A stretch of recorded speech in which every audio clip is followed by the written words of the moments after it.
thanks to her good friend insomnia. She shifted slightly and groaned as a sharp pain lanced through her head.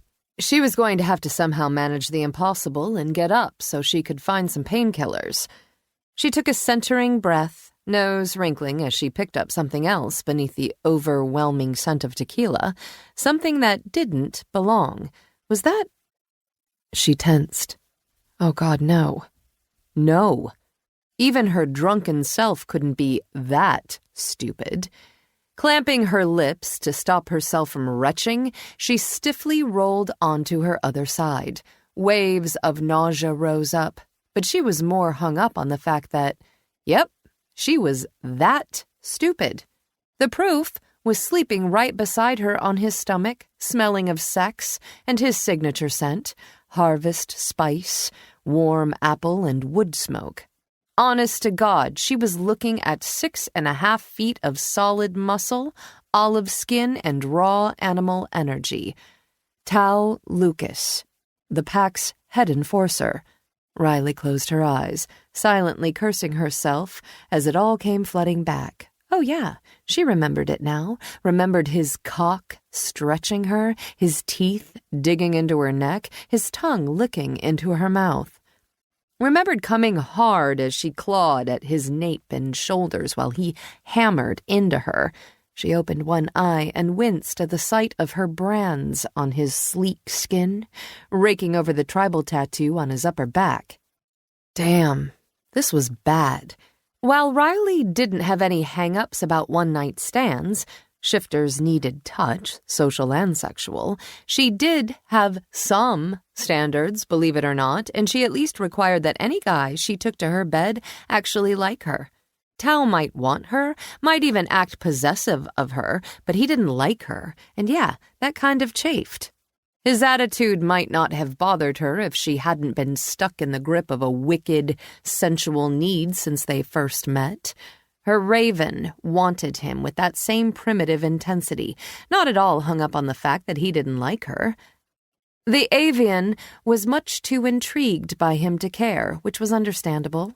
Tao had a very warrior-like mentality. He was fearless, brutally blunt, action-oriented, and forceful, and he had no time or patience for diplomacy.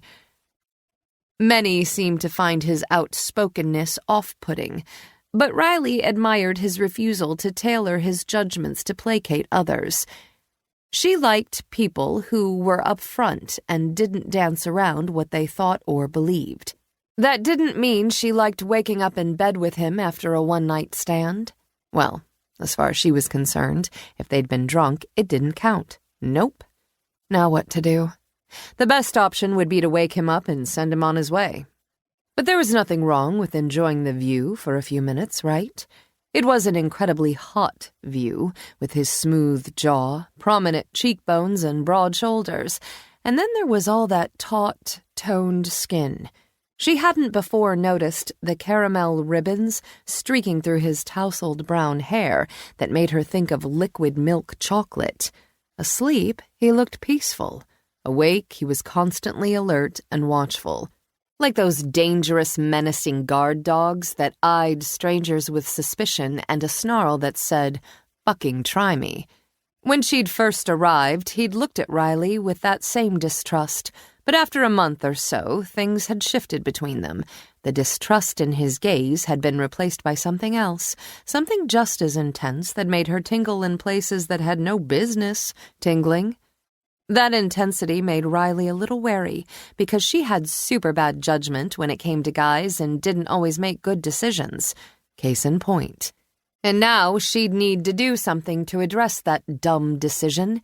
She slowly and carefully eased out of the bed.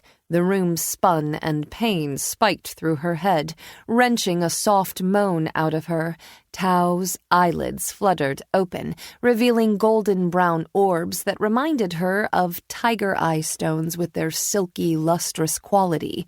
His gaze locked with hers, and he stilled in surprise. Then those eyes drifted over her, and just like that, tension, thick, electric, and hotly sexual, snapped the air taut. She probably should have grabbed her dress from the floor to shield her naked body.